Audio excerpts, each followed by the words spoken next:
अयोध्या अपने साथ अतीत की भव्यता, वर्तमान की आवश्यकता और भविष्य की तैयारी लेकर चल रही है।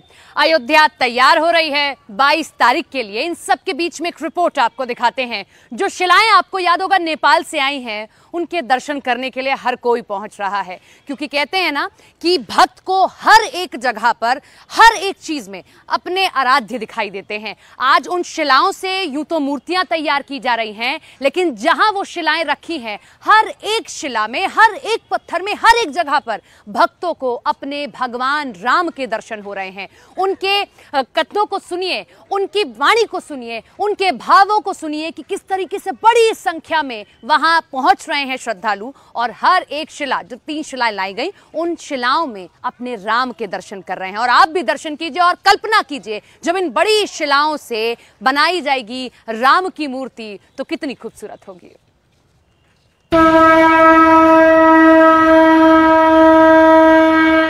राम की कृपा हर तरफ से बरस रही है।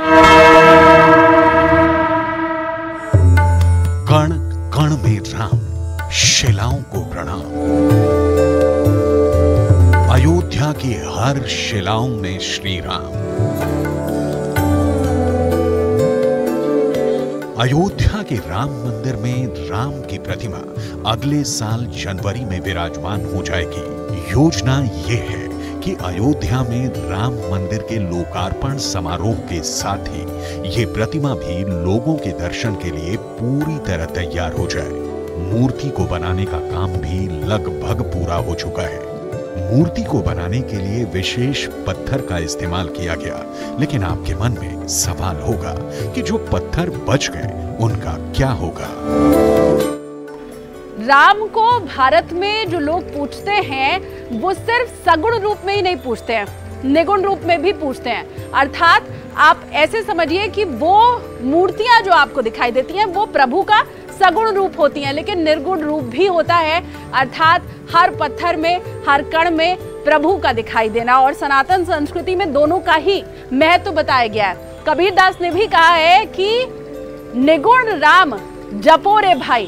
बस वही तस्वीर यहाँ पर दिखाई दे रही है कि जो भी आ रहा है, ये मूर्तियां इन पत्थरों की बनी या फिर नहीं बनी, लेकिन लोगों ने पूजा जरूर की है और यहाँ आकर शीश जरूर नवाया है। तो ऐसी है सनातन संस्कृति। अच्छा, ये सारी जो शिलाएं मैंने आपको दिखाई, आज भी इनकी पूजा हो रही है। ये और बात है कि अब जो मूर्ति प्रभु श्री राम की तैयार की जा रही है वो बेंगलोर से आए हुए पत्थरों से तैयार की जा रही है। लेकिन सगुण रूप जपो रे भाई, तो जो भी यहाँ पर पहुंच रहा है वो इन पत्थरों के आगे शीश जरूर नवा रहा है और यहाँ पूजन अर्चन जरूर कर रहा है।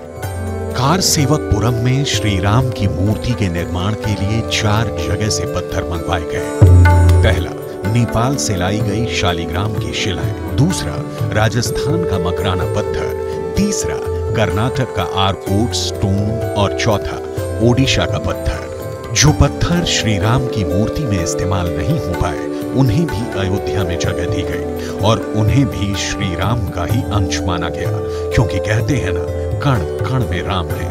अयोध्या पहुंचने वाले श्रद्धालु अब इन पत्थरों के चारों ओर परिक्रमा करते हैं, पत्थरों पर शीश नवाते हैं और आशीर्वाद लेते हैं। राम मंदिर को बनाने की तैयारी जितनी पुख्ता और जितनी पहले से थी, उतनी ही ज्यादा तैयारी राम मंदिर में लगने वाली राम की मूर्ति को लेकर भी थी। अभी जिस जगह पर मैं मौजूद हूँ, यहाँ देश भर से आई हुई तमाम शिलाएं रखी हुई हैं। आप पढ़ेंगे तो नेपाल गलेश्वर धाम से आई हुई शिलाएं, राजस्थान से आई हुई शिलाएं, कर्नाटक से आई हुई 3 श्याम शिलाएं यहाँ पर रखी हुई हैं। खास बात ये, जो कि आपने नेपाल से आई हुई शिलाओं के बारे में तो सुनी ही थी कि कैसे ये बहुत मजबूत होती हैं, कैसे माइन्यूट डिटेलिंग का काम भी इनके ऊपर मूर्ति बनाने के समय किया जा सकता है।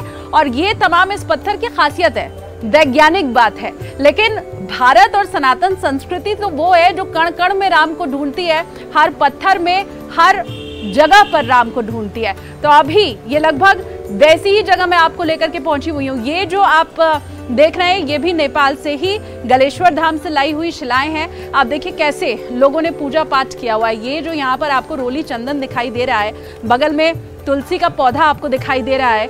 लगातार अभी भी यहाँ पर लोग पहुंच रहे हैं इन शिलाओं को देखने के लिए और पूजन के लिए। नेपाल की गंडक नदी से श्री राम की मूर्ति बनाने के लिए जब शिलाएं भारत लाई गई थी तो पूरे देश ने उनका स्वागत किया था। लोगों ने शिलाओं पर फूल बरसाए थे।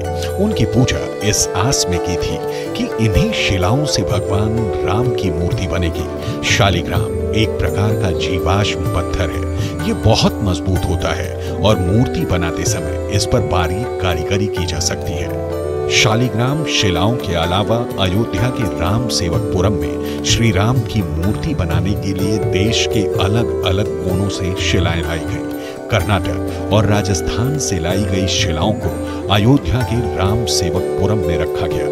लेकिन सिर्फ नेपाल से ही शिलाएं लाई गई हो ऐसा नहीं था, और भी कई जगह से शिलाएं लाई गई थी। आप देखिए राजस्थान से आई हुई 3 शिलाएं यहाँ पर रखी गई हैं। कोशिश यही थी कि जो शिला सबसे मजबूत होगी, सबसे अच्छी होगी, सबसे लंबे समय तक चलेगी और राम की मूर्ति जिसमें सबसे खूबसूरत दिखाई देगी उसी शिला का इस्तेमाल किया जाएगा। तो नेपाल की शिला आपको मैंने दिखा दी, राजस्थान की आपको शिला मैंने दिखा दी। अब जरा आप आगे अगर बढ़ेंगे तो कुछ और आपको शिलाएं दिखाई देंगी। अच्छा, ये यहाँ पर शिवलिंग रखा हुआ है। ओंकारेश्वर से पूज्य अवधूत नर्मदानंद जी महाराज के द्वारा लाया गया ये नर्मदेश्वर शिवलिंग है। लोग यहाँ पर भी पहुंचते हैं और प्रभु श्री राम जिसकी पूजा करते थे अर्थात शंकर भगवान, उनकी भी पूजा यहाँ आकर जरूर की जाती है। अब ये कर्नाटक से आई हुई 3 श्याम शिलाएं हैं, इनके दर्शन भी जरा आप कर लीजिए। अगर इनकी मूर्ति तैयार होती तो प्रभु श्री राम श्याम वर्ण के दिखाई देते, क्योंकि ये काले रंग के पत्थर हैं। राम मंदिर भव्यता के साथ साथ तकनीक के मामले में भी दुनिया के चुनिंदा मंदिरों में से एक होगा। अयोध्या में बन रहे राम मंदिर में रखी जाने वाली रामलला की मूर्ति अपने आप में अनोखी होगी। मूर्ति के ऊपरी हिस्से में रामलला को आशीर्वाद देते हुए भगवान ब्रह्मा, भगवान शंकर, गुरु वशिष्ठ और विश्वामित्र की मूर्ति के भी दर्शन होंगे। इसके अलावा श्री हरि के 10 अवतारों के भी दर्शन होंगे।